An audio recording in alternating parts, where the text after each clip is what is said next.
165 చదరపు గజాలు కేవలం 15 లక్షల నుండే. స్వర్గసీమ మీ నివాసాలకు చిరునామా.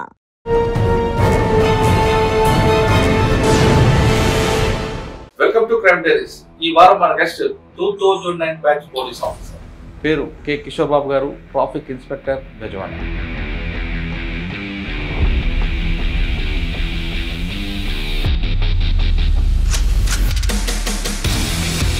బెజవాడ వచ్చిన వాళ్ళు కానీ బెజవాడ ఫ్లోటింగ్ అవుతున్న వాళ్ళకి బెజవాడలో ఎలాంటి ఇబ్బంది లేకుండా, ట్రాఫిక్ ఇబ్బంది లేకుండా ప్రజలకు అవగాహన కల్పించడంలో ఎక్కువ ప్రయత్నిస్తున్నారు. ముగ్గురు ఎక్కకూడదని తెలుసా? మరి బండి ఎవరిది? బండికి నెంబర్లు కూడా లేవు, చూసావా? ఏమో సార్, మరి అడిగావా నెంబర్ లేదు ఏంట్రా అని? అడగలేదు. బండికి నెంబర్ లేదు. హెల్మెట్ పెట్టారా? పోనీ హెల్మెట్ పెట్టలా. లైసెన్స్ ఉందా నడిపినోడికి? తెలీదు. ఉండదు, ఎందుకంటే no helmet, wrong driving, triple riding, no number plate, చట్టంలో ఉండ మోటార్ వెహికల్ యాక్ట్లో ఉండాల్సిన చేయకూడని అన్నీ ఉన్నాయి మీ దగ్గర. బండి నడపడానికి డ్రైవింగ్ లైసెన్స్ అని ఇస్తారు, తీసుకున్నారా? భీమవరం లైసెన్స్ అవసరం లేదా? భీమవరం లైసెన్స్ అవసరం లేదా?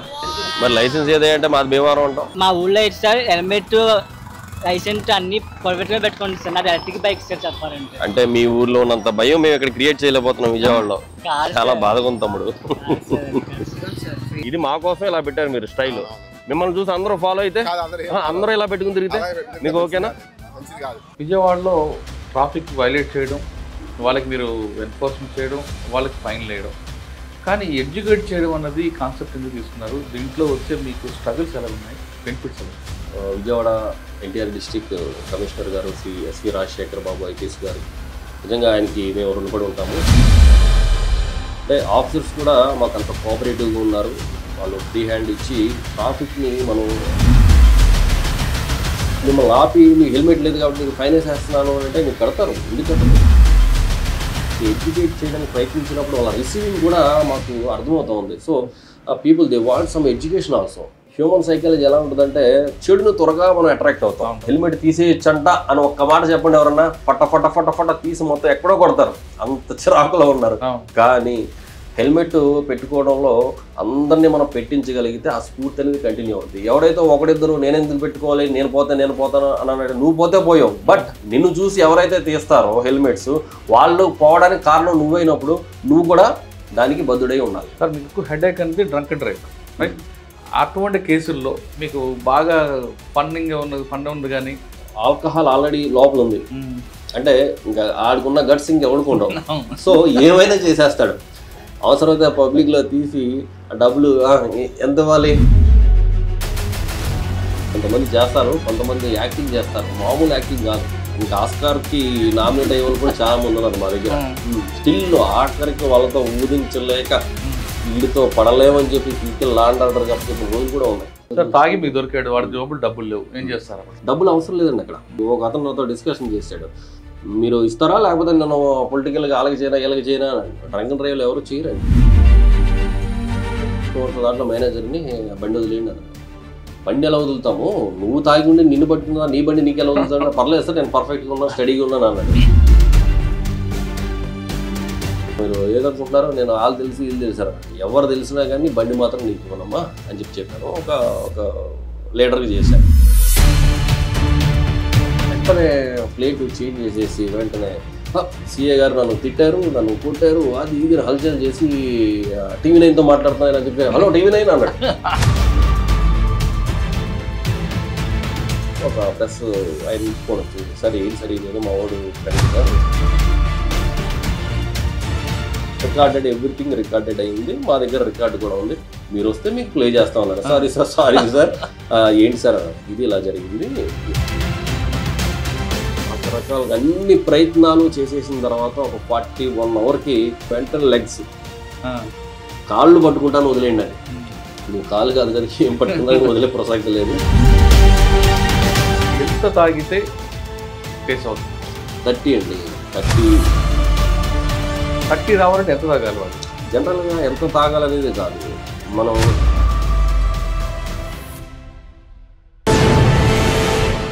Welcome to crime diaries. ఈ వారం మన గెస్ట్ 2009 బ్యాచ్ పోలీస్ ఆఫీసర్. పేరు కె కిషోర్ బాబు గారు, ట్రాఫిక్ ఇన్స్పెక్టర్, బెజవాడ. బెజవాడ అనగానే ట్రాఫిక్ గురించి ప్రత్యేక కార్యక్రమం చేపట్టారు బెజవాడ కమిషనర్ రాజశేఖర్ బాబు. బెజవాడ వచ్చిన వాళ్ళు కానీ బెజవాడ ఫ్లోటింగ్ అవుతున్న వాళ్ళకి బెజవాడలో ఎలాంటి ఇబ్బంది లేకుండా, ట్రాఫిక్ ఇబ్బంది లేకుండా ప్రజలకు అవగాహన కల్పించడంలో ఎక్కువ ప్రయారిటీ ఇస్తున్నారు. సాధారణంగా ట్రాఫిక్ అనగానే 3 ఈలు ఉంటాయి. 1 ఎడ్యుకేషన్, 2 ఎన్ఫోర్స్మెంట్, 3 ఇంజనీరింగ్. ఇంజనీరింగ్ విభాగం సెపరేట్ కాబట్టి పోలీస్ డిపార్ట్మెంట్లో ఎన్ఫోర్స్మెంట్, ఎడ్యుకేషన్ చేయడంలో ఎక్కువ ప్రాధాన్యత ఇస్తున్నారు. అందులో ఎన్ఫోర్స్మెంట్ చేయడం అనేది కాకుండా ఎన్ఫోర్స్మెంట్తో పాటు ప్రజలకి అవగాహన కల్పించాలి, ఎడ్యుకేట్ చేయాలనేది కమిషనర్ గారి ముఖ్య ఉద్దేశం. అందుకు అనుగుణంగా వాళ్ళకు ఒక టీం ఏర్పాటు చేసి హోంగార్డ్ దగ్గర నుండి అడిషనల్ డీసీపీ వరకు ఒక ప్రత్యేక బృందం ఏర్పాటు చేయడం, ప్రజలకు అవగాహన కల్పించడం అనేది బెజవాడ పోలీసుల యొక్క ఒక ఐకాన్. సాధారణంగా ట్రాఫిక్ వైడర్స్ కనబడితే వాళ్ళకి చలానా వేయడం, పంపడం, వెహికల్ సీజ్ చేయడం అనేది కాకుండా వాళ్ళకి అవగాహన కల్పించడం, ఆ అవగాహనలో వాళ్ళతో కాసేపు కామెడీ చేయడం, వాళ్ళకి జరిగిన నష్టాల గురించి వివరించడమే కాకుండా వాళ్ళు ఎంత విసిగించినా ఏమాత్రం సహనం కోల్పోకుండా మాట్లాడడం బెజవాడ ట్రాఫిక్ పోలీసుల యొక్క ప్రత్యేకత. అటువంటి బృందాన్ని మేము పరిచయం చేస్తున్నాం. ఆ బృందం ఆ ఓపిక ఎక్కడి నుంచి వస్తుంది, వాళ్ళకి ఎలాంటి ట్రాఫిక్ పోలీసు ఎదురవుతున్నారు, వాళ్ళతో మాట్లాడుతున్నప్పుడు వాళ్ళకున్న సహనం ఎంత, ఆ ఎనర్జీ ఎక్కడి నుంచి వస్తుంది, ఉదయం నుంచి సాయంత్రం వరకు ఆ ఎనర్జీ కాపాడుకోవడానికి వాళ్ళు చేస్తున్న కృషి ఏంటో వాళ్ళని తెలుసుకుందాం. అందులో ముఖ్యంగా ఇప్పుడు మనతో మాట్లాడడానికి సాధారణంగా ప్రతి సోషల్ మీడియాలో ఎక్కువగా వైరల్ అవుతున్న ఇన్స్పెక్టర్ కిషోర్ బాబు గారు ఉన్నారు. ఆయన తెలుస్తుంది. సార్ నమస్తే అండి. నమస్తే సార్.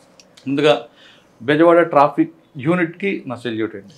ఎందుకంటే అంత ఓపిక, ఎంత ఓపిక అంటే అసలు మాట్లాడడం, అవతల వ్యక్తి ఎంత ఇరిటేట్ చేసినా ముగ్గురు ఎక్కకూడదని తెలుసా? మరి బండి ఎవరిది? సార్ బండికి నెంబర్లు కూడా లేవు, చూసావా? ఏమో సార్ మరి నేను కేటగిరీస్ ఇవ్వలేదు సార్. అడిగావా నెంబర్ లేదేంట్రా అని?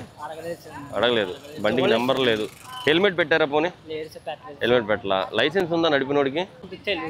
తెలీదు, ఉండదు. ఎందుకంటే no helmet, wrong driving, triple riding, no number plate, చట్టంలో ఉండవు, మోటార్ వెహికల్ యాక్ట్లో ఉండాల్సిన చేయకూడని అన్నీ ఉన్నాయి మీ దగ్గర. బండి నడపడానికి డ్రైవింగ్ లైసెన్స్ అని ఇస్తారు, తీసుకున్నారా?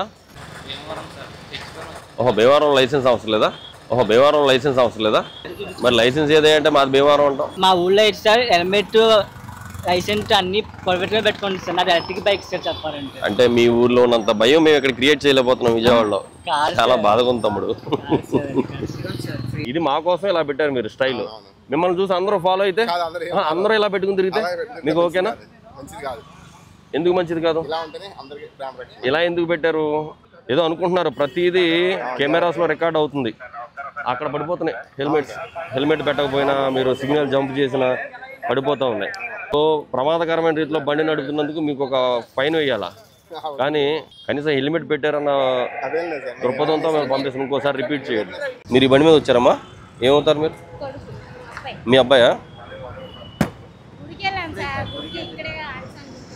ఏ గుడికి వెళ్ళారమ్మా? ఆంజనేయ గుడికి వెళ్ళారు. ఓకే, రైట్, సంతోషం. ఓకే, నెంబర్ బోర్డు లేకుండా తిరుగుతున్నాడు అబ్బాయి, పర్వాలేదా?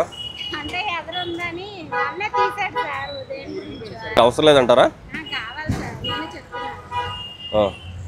ఎందుకమ్మా ఇంత పవర్ బైక్ ఇప్పుడు ఈ కుర్రోడికి అవసరమే ఉంది? ఏం చదువుతున్నాడు అబ్బాయి? ఏ ఇయర్? ఏనన్నా కంప్లీట్ అయిపోయి. ఏంటి గ్రూపు? ఈసీ. ఎలా చదువుతున్నాయి? ఎలా వస్తాయి మార్కులు? అన్నీ అయిపోయినాయి సబ్జెక్టులు అన్నీ? ఏమైనా ఉన్నాయి పెండింగ్? అన్నీ అయిపోయినాయా? బాగా చదువుతున్నాడా? బాగా చదివే కుర్రోడిని ఈ బైక్ వల్ల కుర్రోడు ఎంత అయింది బండిది? ఎంత అయింది? 1,30,000. మీరేం చేస్తారమ్మా? ఫాదర్ ఏం చేస్తారు? ఓకే, మనం మరి ఆ డబ్బులు దీనికి పెట్టే బదులు దేనికన్నా వాడుకుంటే ఉపయోగం కదా. మీ అమ్మగారికి మంచిగా ఆ 1,30,000 రూపాయలతో నువ్వు 30,000కి సెకండ్ హ్యాండ్ బైక్ తీసుకుని ఆ 1,00,000 రూపాయలతోటి మంచిగా ఆవిడకి ఏదైనా ఒక గోల్డ్ చైన్, నీకేమో మంచి బండి ఇచ్చి తిప్పుతున్నారు, ఆవిడేమో రోల్డ్ గోల్డ్ వేసుకుని తిరుగుతున్నారు ఆవిడ. అవునమ్మా?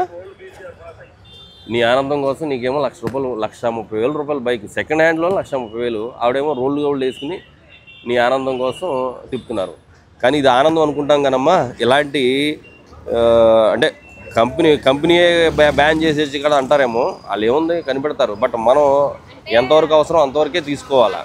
ఇలాంటి బైకులు ఎక్కిన కానీ ఏమవుద్దంటే ఓవర్గా స్పీడ్ వెళ్ళాలనిపిస్తుంది, ఏదో ఒక తప్పు చేయాలనిపిస్తుంది, ఏదో ఒకటి వికృతి చేష్టలు చేయాలనిపిస్తుంది. మంచిగా చదివే కుర్రోళ్ళు కూడా చెడ్డగా అయిపోవడానికి అవకాశం ఉంటుంది. ఈ కుర్రోడికి లేకపోయినా ఇంకో కుర్రోడు ఎవడో తయారవుతాడు. కనీసం మీ అమ్మగారిని ఇక్కడ ప్రశాంతంగా కూర్చోబెట్టుకోవడానికి అవకాశం ఉంది ఈ బండి మీద ఉందా? ఎందుకే మరి పోనీ ఈ బండితో నీకేమన్నా నీకు ఎడ్యుకేషన్లో నీకేమన్నా యూస్ఫుల్గా ఉందా? దీనివల్ల నాకు మార్కులు బాగా వస్తాయి అని ఏమైనా ఉందా? వస్తాయా? పోతాయి ఇంకా. ఎందుకంటే ఈ బండి ఉన్నా కాబట్టి మనం పిచ్చి తిరుగులు తిరగాలనిపిస్తూ ఉంటుంది. ఇది కరెక్ట్ కాదమ్మా, కరెక్ట్ కాదు. మీరు ఎంతో కష్టపడుతున్నారు, మీరు కష్టపడుతున్నారు, మీ వారు కష్టపడుతున్నారు. మీ కష్టాన్ని ఈ బండి మీద పోసేసి ఈ బండి మీద ఈ కుర్రోడిని తిప్పి రేపు పొద్దున ఆ అబ్బాయి లైఫ్ రిస్క్ వస్తుంది. మార్పిచ్చేయండి. మీకు బండి అవసరం అనుకుంటే ఏ 30-40 వేలతో స్కూటీ ఏదైనా కొనివ్వండి, అవసరానికి అంతే. ప్రస్తుతానికి ఏం అవసరం. ఆ కుర్రోడు నువ్వు బాగా చదివించావు అనుకో, మెర్సిడీస్ బెంజ్లో తిప్పుతాడు, నేను బెంజ్ కార్లో తిప్పుతారు కూడా. ఏం లేదు, తప్పేం లేదు. స్తోమతతో సంబంధం లేదు. కష్టపడి చదివిస్తే చాలు. చిన్న చిన్న మధ్యతరగతి ఇంకా చిన్న స్థాయి వాళ్ళు కూడా పెద్ద పెద్ద ఉద్యోగాల్లో సెటిల్ అవుతున్నారు. ఓకేనా? తల్లిదండ్రులు కష్టపడుతున్నారు కదా, వాళ్ళు ఇస్తున్నారు కదా అని చెప్పి మనం అది మిస్యూజ్ చేయకూడదు. ఇది మిస్యూజ్ అంటారు దీన్ని. ఆవిడ ఎంత కష్టపడుతుందో చిన్న స్థాయిలో, ఆవిడ మెడలో రోడ్డు గోల్డ్ వేసుకుని తిరుగుతూ ఉన్నారు, నువ్వేమో మంచి కాస్ట్లీ బైక్ వేసుకుని తిరుగుతూ ఉన్నావు. ఇది అవసరమా నీకు? ఏమా అవసరం కాదు. ఎందుకు చూసావు? ఈ బండి ఎక్కిన కాబట్టి నీ హెయిర్ స్టైల్ మారిపోయింది, నీ గడ్డం స్టైల్ మారిపోయింది, అన్నీ మారిపోతాయి. నీ మైండ్ కూడా మారలేదని నేను అనుకోవట్లేదు. నీ మైండ్ కూడా మారిపోయి ఉండొచ్చు. కనీసం ఇదన్నా మారిస్తే, మన వేషధారణ కూడా మారితే చదువు మీద వస్తుంది. నువ్వు చదివి బాగా సెటిల్ అయితే ఇది కాదు, ఇంకా నువ్వు మంచి మంచి తీసుకోవచ్చు. మీ అమ్మగారిని పక్క సీట్లో కూర్చోబెట్టుకుని అలా తిరగవచ్చు నువ్వు. ఇప్పుడు చెప్పు నెంబర్ సంగతి ఏంటి? ఇంకా అవకాశం ఉండదు. ఒకసారి మీరు పట్టుకున్న తర్వాత ఇంటికి వెళ్ళాక నెంబర్ లేకుండా మీరు సిటీలో ఇష్టానుసారం తిరిగి. మరి హెల్మెట్ ఏది అమ్మా? నీకు డ్రైవింగ్ లైసెన్స్ ఉందా? ఓకే. నీకు హెల్మెట్ లేదు, డ్రైవింగ్ లైసెన్స్ లేదు, బండికి నెంబర్ లేదు, మరి ఏముందని మీరు రోడ్డు మీద తిరుగుతున్నారమ్మా? ఎవరినో మీ తాలూకా ఎవరినో గుద్దేసి వెళ్ళిపోతారో, నెంబర్ ఉండదు బైక్. ఏ నెంబర్ మీద మీరు కంప్లైంట్ ఇస్తారు? కెమెరాలు చూస్తే దొరుకుద్దా? ఏ మాత్రం ముఖం మీద విసుగు లేకుండా నవ్వుతూ ఆయనకి చొరకలు అంటిస్తూ, తాగిన వాళ్ళైతే వాళ్ళకి ఇంకో రకంగా చొరకలు ఇస్తూ మీరు మీ టీం చాలా బాగా చేస్తారు. ఎందుకంటే పబ్లిక్కి ట్రాఫిక్ అనేది మెయిన్, విజిబుల్ పోలీసింగ్. పబ్లిక్కి ట్రాఫిక్ అవేర్నెస్ తీసుకొస్తే వాళ్ళు ఖచ్చితంగా వాళ్ళు మార్పు వస్తుంది అనేది అందరూ చెప్తారు. ముఖ్యంగా మీ సిపి గారు ఉన్నారు. ఇప్పుడు విజయవాడ తీసుకున్నాను.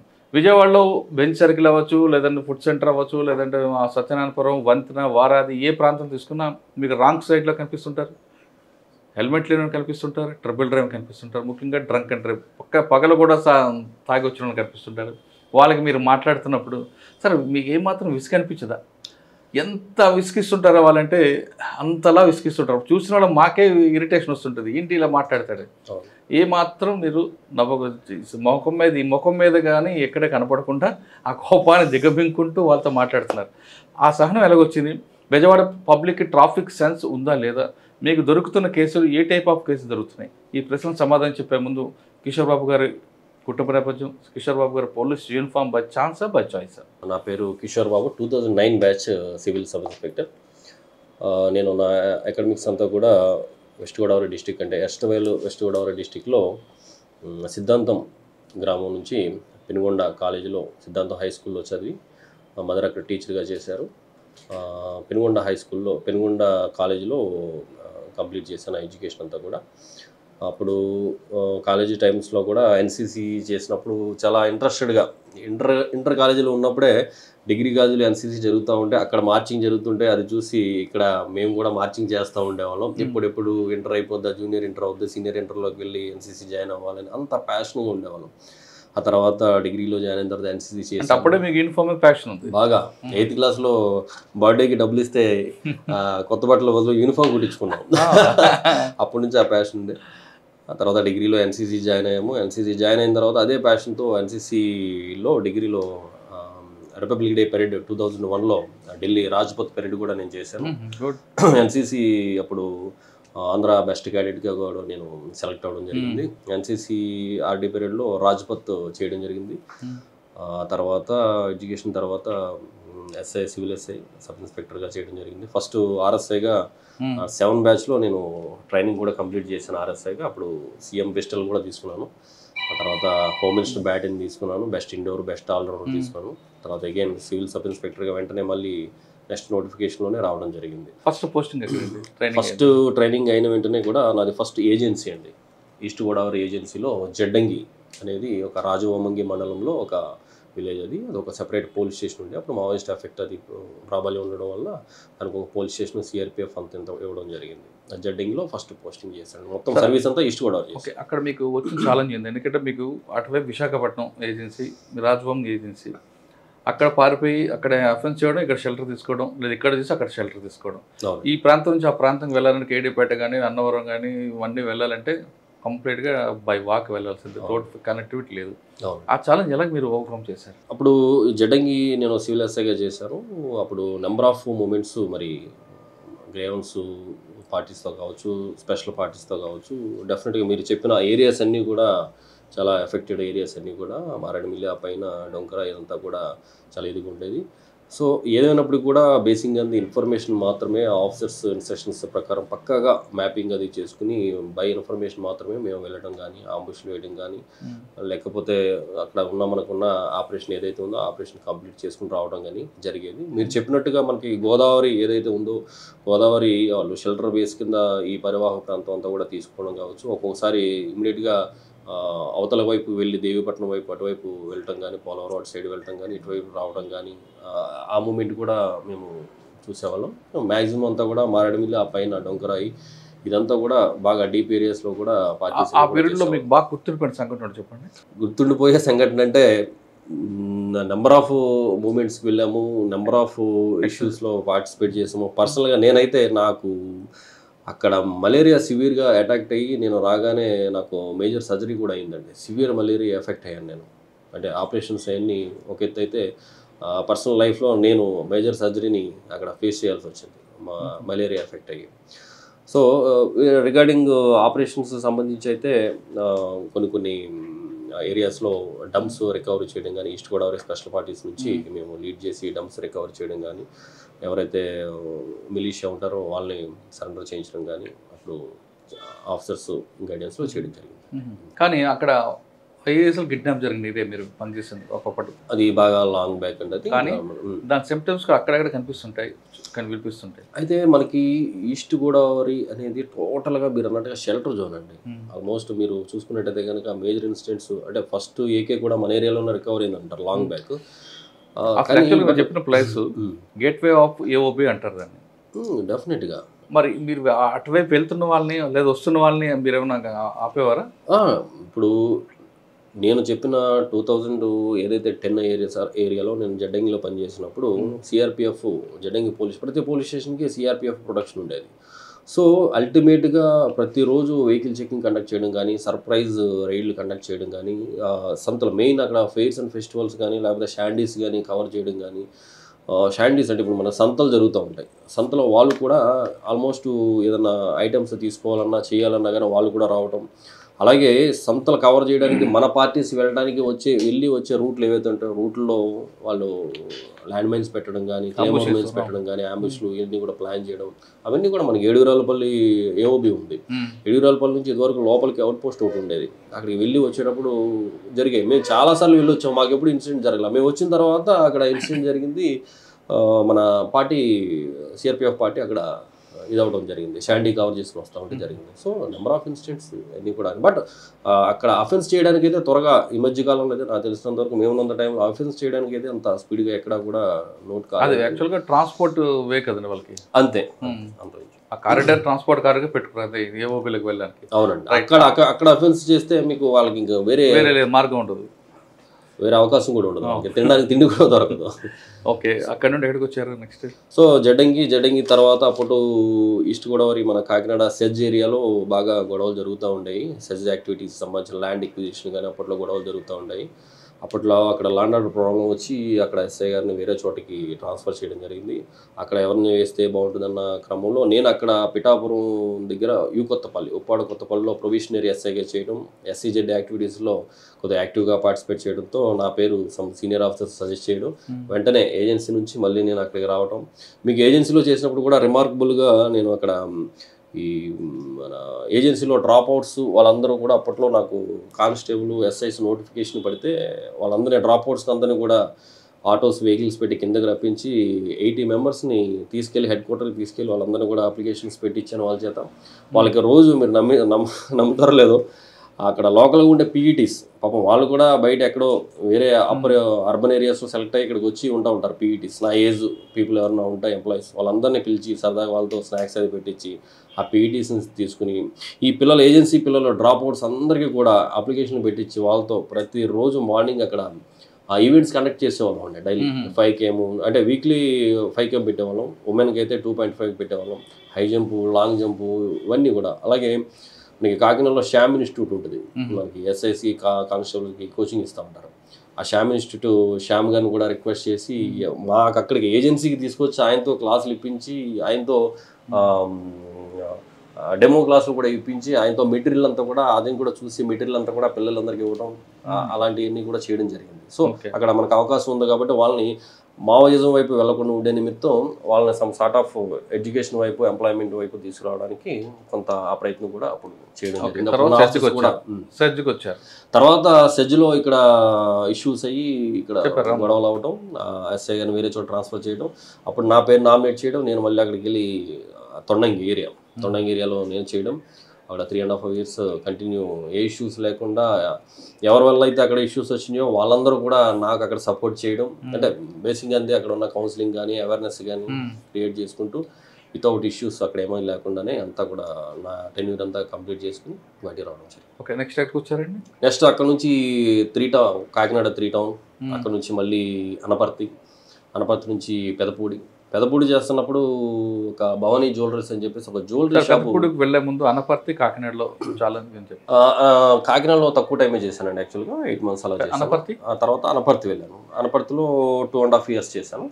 2.5 yearsలో కూడా అక్కడ రిమార్కబుల్గా అంటే కేసెస్ అన్ని కూడా మంచిగా అన్ని బాగానే జరిగాయి. బట్ పెదపూడి వచ్చిన తర్వాత మాత్రం అనపర్తిలో ఎక్కువ మైక్రో ఫైనాన్స్ బిజినెస్ ఉంటుంది, వాళ్ళు కంట్రోల్ చేయడానికి ఏం చేస్తారు? మైక్రో ఫైనాన్సింగ్ ఏంటంటే అక్కడ చెప్పాలంటే అనపర్తి పీపుల్ దే ఆర్ చాలా హార్డ్ వర్కింగ్ పీపుల్. వాళ్ళు ఫైనాన్స్ చేయడానికి చాలా దూర ప్రాంతాలకు వెళ్ళి చేసి వస్తూ ఉంటారు. బట్ మీరు చెప్పినట్టుగా ఇల్లీగల్గా లేకపోతే హెవీ ఇంట్రెస్ట్లు అనేవన్నీ కూడా కొంతమంది వెరీ లిటిల్ పీపుల్ చేస్తూ ఉంటారు. వాళ్ళ కోర్టుల ద్వారా ఇబ్బందులు పడుతూ ఉంటారు, పబ్లిక్ని ఇబ్బంది పెడతా ఉంటారు. అలాంటి సంబంధించి ఏదైనా ఇష్యూస్ వచ్చినప్పుడు చీటింగ్ కేసులు బుక్ చేయడం కానీ ప్రాపర్గా ఛార్జ్ షీట్లు వేయడం కానీ ఇన్ని కూడా అక్కడ చేసేవాళ్ళం అండి. ఓకే, నెక్స్ట్ అక్కడ నుంచి పెదపూడి అండి. పెదపూడి వచ్చిన తర్వాత మీకు పెదపూడిలో ఒక జ్యువెలరీ షాపు బర్గ్లరీ జరిగింది. 5 night బర్గ్లరీ జరిగింది. మార్నింగ్ మాకు ఎవరో పబ్లిక్ ఫోన్ చేసి కంప్లైంట్కి ఫోన్ చేస్తే ఆయన మాకు చెప్పడం, మేము వెళ్ళి చూడడం. అప్పుడు రాంబాబు అని ఒక సీనియర్ ఇన్స్పెక్టర్ గారు ఉన్నారు, ఆయనతో మేము అప్పుడు అక్కడ ఎస్ఐగా ఉన్నాం. మా టీం అంతా కూడా కలిసి అక్కడ చేయడం. అంటే టెక్నాలజీ జస్ట్ అప్పుడే, ఇప్పుడు నేను చెప్పేది 2017 ఆ రేంజ్ అండి. 2017 సీసీ కెమెరాస్ ఎంత యూజ్ఫుల్ అనేది ఒక ఫ్రెండ్ ద్వారా నేను అక్కడ సీసీ కెమెరా పోలీస్ స్టేషన్ కూడా వేయించి పోలీస్ స్టేషన్ బయట కూడా ఒక కెమెరా పెట్టానండి. ఒకరోజు బయట కూడా పెట్టాను. సో ఈ బర్గ్లరీ జరిగింది అక్కడ నుంచి ఒక 10 kilometers దూరంలో ఒక గొల్లలమావిడాడు అని ఒక విలేజ్లో బర్గ్లరీ జరిగింది. మొత్తం షట్టర్ ఎత్తేసారు, టోటల్గా కొట్టేశారు, గోల్డ్ మొత్తం సిల్వర్ గోల్డ్ పట్టుకుపోయారు.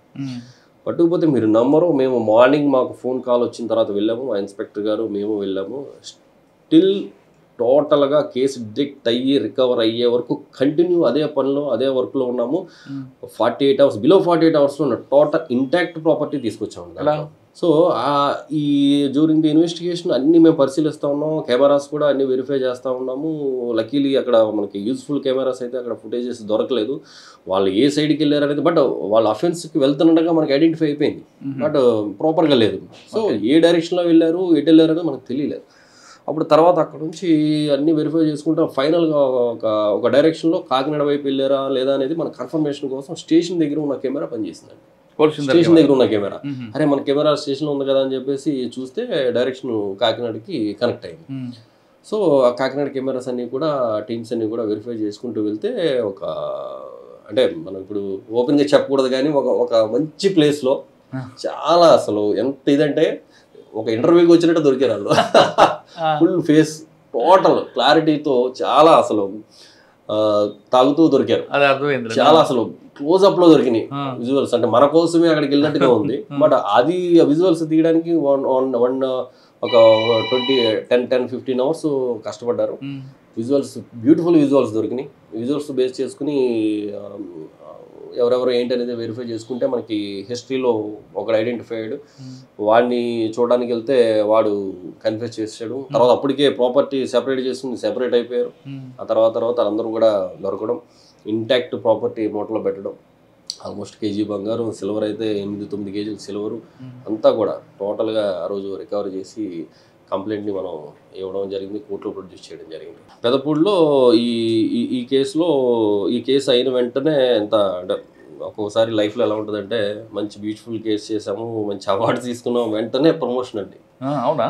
అంటే దానికోసం కాదు, జనరల్గా కూడా ప్రమోషన్ టైం అయింది, ప్యానల్ వచ్చేసింది. వెంటనే ప్రమోషన్ తీసుకుని అక్కడ నుంచి కృష్ణా జిల్లా, అప్పుడు అరెస్ట్ వ్యాలీ టోటల్ కృష్ణాలో ఎస్బీ స్పెషల్ బ్రాంచ్ ఇన్స్పెక్టర్గా సర్వశ్రేష్ఠ త్రిపాఠి సారు ఇక్కడ ఎస్పీగా ఉన్నారు. ఆయన దగ్గర అప్పుడు ఎస్బీ ఇన్స్పెక్టర్గా చేయడం జరిగింది. ఎలక్షన్స్ అంతా కూడా నేనే ఇక్కడ ఉండగా ఎస్బీ ఇన్స్పెక్టర్గా చేశాను. అది అయిపోయిన తర్వాత అక్కడ నుంచి తర్వాత తుని ఇన్స్పెక్టర్గా చేశాను. తర్వాత మళ్ళీ పక్కనే అన్నవరం టెంపుల్ ఉంది కదండి, ప్రతిపాడు సర్కిల్ చేయడం జరిగింది.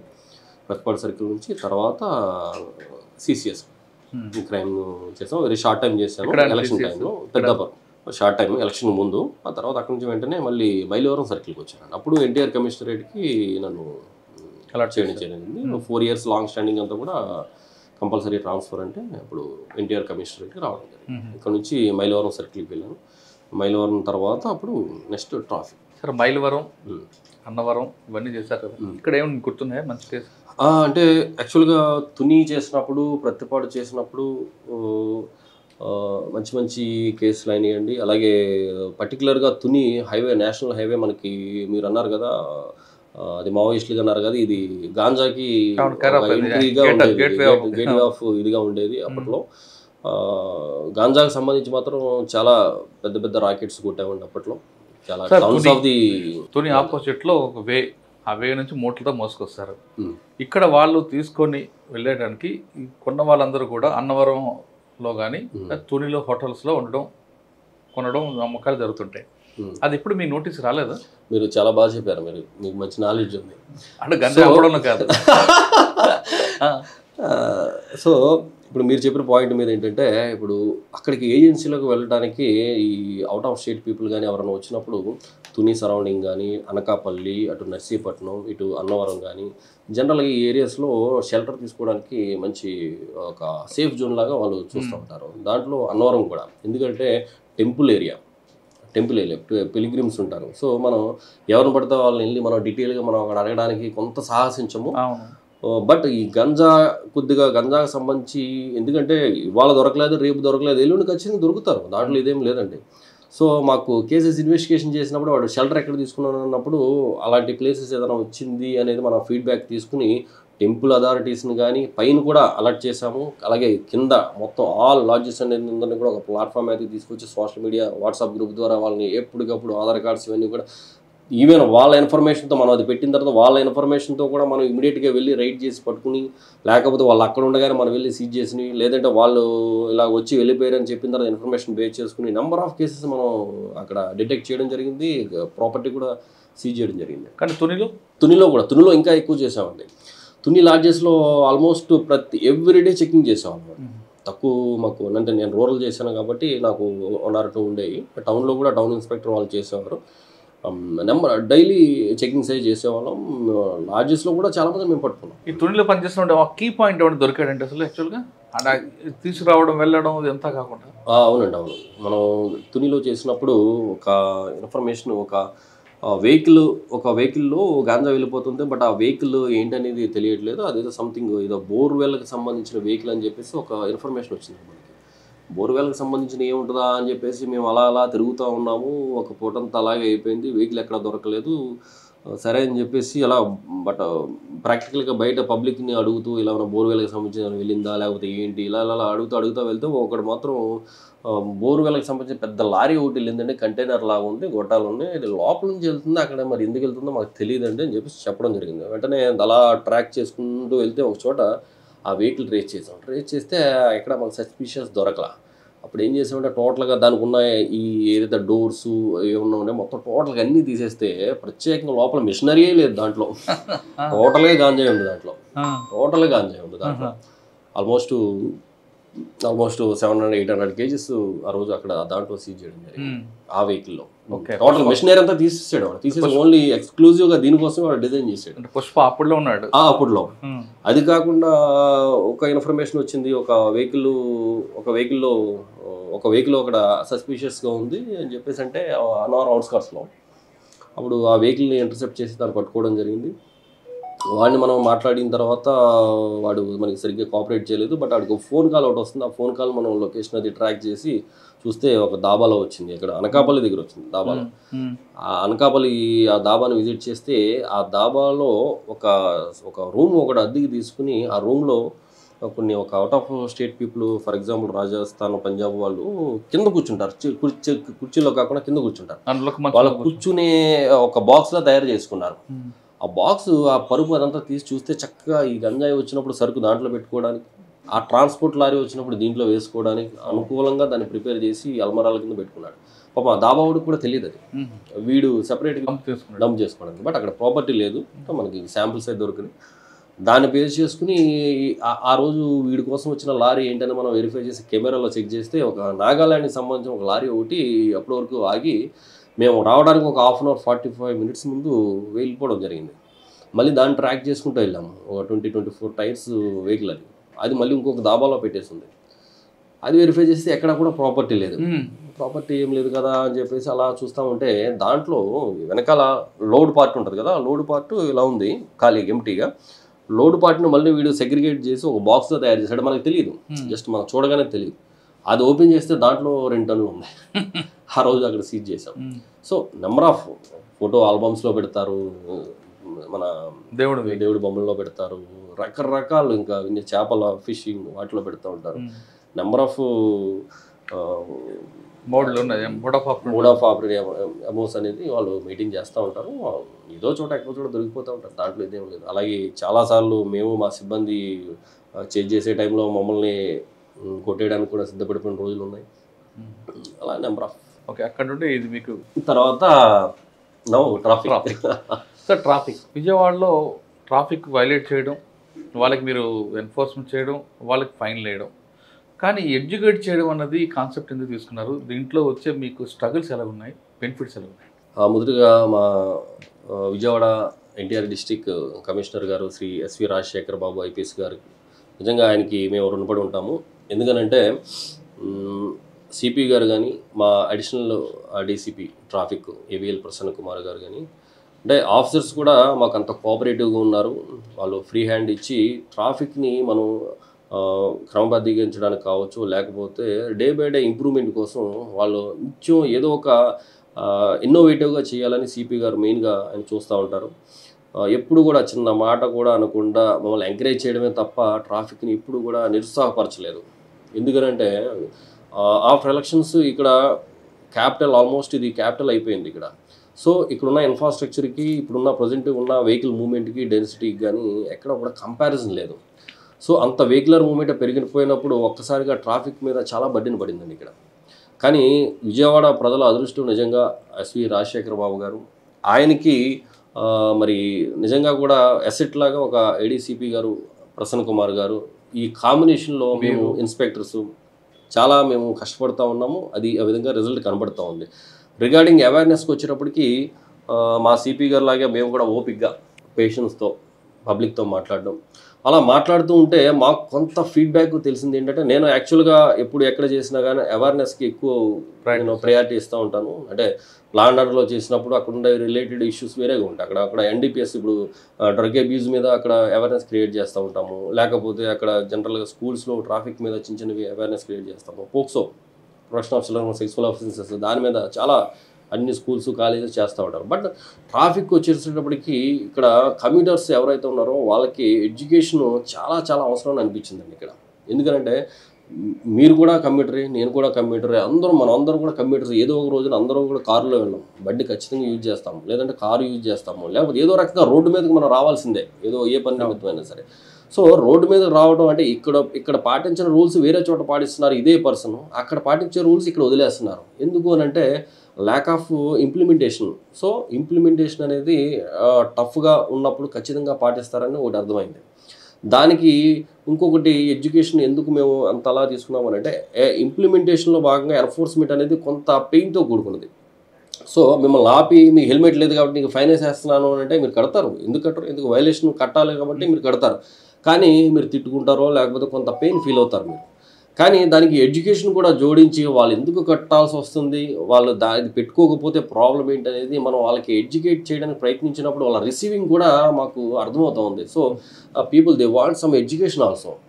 సో అందుకని ఎడ్యుకేషన్ మీద నేను కానీ మా ఎస్ఐ గారు కానీ మా సిబ్బంది కానీ మా 3 ట్రాఫిక్ పిఎస్ పరిధిలో ముఖ్యంగా కూడా మేము ఎడ్యుకేషన్ మీద ఎక్కువ కూడా కాన్సన్ట్రేట్ చేసి కమ్యూటర్స్కి ఆపి వాళ్ళతో మాట్లాడి ఎక్స్ప్లెయిన్ చేసి అక్కడక్కడ చలోక్తులు మీరు చెప్పినట్టుగా కొన్ని సటైరల్గా పడినప్పటికీ కూడా వాళ్ళకి బాగా అర్థమయ్యేటట్టు వాళ్ళ లెవెల్కి కూడా అవసరం అయితే అంటే all type of all category people మేము ఫేస్ చేయాలి. సో కొంతమంది కోఆపరేట్ చేస్తారు, కొంతమంది చేయరు, కొంతమంది ఫైర్ అవుతారు, కొంతమంది తిడతారు కూడా. సో ఏది జరిగినప్పటికీ కూడా మన పేషెన్సీ లూజ్ అవ్వకుండా కొంత చేయాల్సి ఉంది. కొన్ని ఎక్స్ట్రీమ్ కొన్ని జరిగినవి లా అండ్ ఆర్డర్ కూడా మేము హ్యాండ్ ఓవర్ చేస్తూ ఉంటాము. కొంతమంది అవుట్ ఆఫ్ వాళ్ళు వేలో మాట్లాడుతూ ఉంటారు. వాళ్ళు నిజంగా అంత వైలేషన్స్ ఉండి కూడా వాళ్ళు ఎందుకు మాట్లాడతారో ఒక్కొక్కసారి అర్థం కాదు. సో వాళ్ళు సింప్లీ వైట్గా వాళ్ళని లా అండ్ ఆర్డర్కి హ్యాండ్ ఓవర్ చేయడం జరుగుతుంది. కానీ ఆఫీసర్స్ రోడ్డు మీద నా డ్యూటీ మీద విజిబుల్ పోలీసింగ్ సార్, ఆఫీసులో కూర్చొని మాట్లాడే వాళ్ళు కొంతమంది ఇండియనే చెప్పొచ్చు. సార్ కానీ గ్రౌండ్ లెవెల్లో డిపార్ట్మెంట్ మీది ట్రాఫిక్ ఓకే మీ వింగ్ ఏడీసీపీ దగ్గర నుండి హోంగార్డ్ వరకు రోడ్డు మీద ఉంటారు. సార్ 8 గంటల డ్యూటీ అన్నది సహజం. కానీ మీది 11 గంటల డ్యూటీ 12 గంటల డ్యూటీ చేసే అవకాశం కనిపిస్తుంది. వీఐపీ మూమెంట్ ఉంది, రాలేరు మీరు మధ్యలో. పొద్దున్న వచ్చిన ఆ ఎనర్జీ లాస్ట్ వరకు ఆ ఎనర్జీ ఎలా మీరు క్యారీ చేస్తున్నారు అది నాకు వస్తుంది. నేను చాలా వీడియోస్ చూసాను. పొద్దున మాట్లాడుతున్నప్పుడు అదే నవ్వుతూ అదే రీతితో మాట్లాడతారు, లాస్ట్కి వచ్చినప్పుడు అదే నవ్వుతూ ఉంటారు. మీకు రకరకాల వ్యక్తులు మీరు నాకు చెప్తున్నట్లుగా మనస్తత్వాల వ్యక్తులు ఎదురవుతారు, మీకు ఇరిటేట్ చేస్తారు, అభినందించే వాళ్ళు ఉంటారు, నవ్వించే వాళ్ళు ఉంటారు. కానీ లాస్ట్ మూమెంట్కి వచ్చేసరికి ఒక ఇరిటేట్ చేసినప్పుడు చేయి లేగాల్సి వస్తుంది, ఇలా నోరు జారుతాం. అవి రెండు జారకుండా ఎలా మెయింటైన్ చేస్తున్నారు? మీరే కాదు మీ సిబ్బంది కూడా. మీరే చెప్పారు కదా ఇష్టంగా ఎలా చేస్తున్నారు. ఇష్టమైన పని కష్టమైన ఇష్టంగానే చేస్తాం. సో అదే ప్రిన్సిపల్ని మేము కూడా మా సిబ్బంది కానీ మా ఎస్ఐ గారు కానీ స్టాఫ్ కానీ మేము ప్రతిరోజు మార్నింగ్ 8 o'clockకి రోల్ కాల్ పెట్టుకుంటామండి. సో ఆ రోజు డ్యూటీస్కి వచ్చే వాళ్ళందరూ కూడా ఆ రోజు అటెండ్ అవుతారు. వాళ్ళకి మేము ఎక్స్ప్లెయిన్ చేస్తూ ఉంటాం. నా వరకైతే నేను ఒకటే చెప్తాను, మా ఆఫీసర్స్ ఇదే చెప్తారు, మేము కూడా ఇదే చెప్తాము. పబ్లిక్తో పొలైట్గా మాట్లాడాలి. ఎలా మాట్లాడాలి అనే దానికి కూడా వాళ్ళకి ఎగ్జాంపుల్ చెప్తూ ఉంటాం. ఎలా అనంటే ఆ ప్లేస్లో మీ బ్రదర్ కానీ మీ మదర్ కానీ మీ ఫాదర్ మీ కిందకి ఎవరో మీ ఫ్రెండ్స్ కానీ ఉన్నప్పుడు, లేదా అసలు నువ్వే ఆ పొజిషన్లో ఉన్నప్పుడు నిన్ను ట్రాఫిక్ పోలీస్ ఆఫీసర్ ఆపితే అతను ఎలా మాట్లాడాలని నువ్వు కోరుకుంటావో అదే లాంగ్వేజ్ మీరు మాట్లాడాలి, అదే విధంగా మీరు మాట్లాడాలి. సింపతి కాదు, ఎంపతి. ఎంపతి సింపతి జస్ట్ జాలిపడాలి. ఎంపతి అంటే ఆ ప్లేస్లో మనమే ఉన్నట్టుగా ఫీల్ అయ్యి మాట్లాడడం. But at the same time ఫర్మ్గా ఎన్ఫోర్స్మెంట్లో ఫర్మ్గా ఉండాలి. బట్ లాంగ్వేజ్ విషయంలో మాత్రం ఎక్కడ కూడా పబ్లిక్ ఎప్పుడు కూడా అంటే ఇప్పుడు ఇంకా ఈ జనరేషన్స్లో మీరు వైలేషన్ ఏదో ఉన్నా పర్వాలా, నో ప్రాబ్లం. లేకపోతే వాళ్ళకి ఫైన్ వేయి వైలేషన్ ఉన్నప్పుడు నో ప్రాబ్లం కడతారు. బట్ లాంగ్వేజ్ మాత్రం మైండ్ అవర్ ఓన్ లాంగ్వేజ్. మన లాంగ్వేజ్ చాలా ప్రాపర్గా మనం మాట్లాడాలి. Give respect and take respect, reciprocal arrangement ఉండాలి ఖచ్చితంగా. సో అలా ఉన్నప్పుడు పబ్లిక్ నుంచి 99.9% public they are very cooperative and they are very అసలు ఎక్కడా కూడా ప్రాబ్లం రాదు. సో మేము ఆ ఇష్టంతో అది చేస్తూ ఉన్నాం కాబట్టి మేము కానీ మా సిబ్బంది కానీ సో హ్యాపీగా అది. సరే మీరు మర్యాదగా మాట్లాడి ఎక్స్ప్లెయిన్ చేస్తారు అంతవరకు బాగానే ఉంది, పబ్లిక్ కోఆపరేషన్ కూడా ఉంటుంది. కానీ మిమ్మల్ని ఇరిటేట్ చేసే వాళ్ళు, మిమ్మల్ని విసిగించే వాళ్ళు కొంచెం ఎదురవుతారు. అక్కడ కూడా మీరు ఎంపతి చూపిస్తారా, లేదు పక్క పిలిచి మాట్లాడతారా? లేదండి, మీరు అన్నట్టుగా అసలు విసిగించి ఏడిపించే బ్యాచ్ చాలా ఉంటాయి. చాలా అంటే మీకు ఎదురవు కాబట్టి అన్నీ మీరు చూడలేరు కాబట్టి చాలా భయంకరంగా మమ్మల్ని ఇరిటేట్ చేస్తూ ఉంటారు. ఇరిటేట్ చేయడం ఇన్ ది సెన్స్ ఇప్పుడు హెల్మెట్, ఫర్ ఎగ్జాంపుల్ హెల్మెట్ గురించి మనం మాట్లాడితే హెల్మెట్ పెట్టుకోవాలనేది ఒక రూల్. మోటార్ వెహికల్ యాక్ట్ ప్రకారం అది అందరూ పెట్టుకోవాలి. హానరబుల్ హైకోర్టు అన్ని కోర్టులు కూడా పెట్టుకోవాలంట.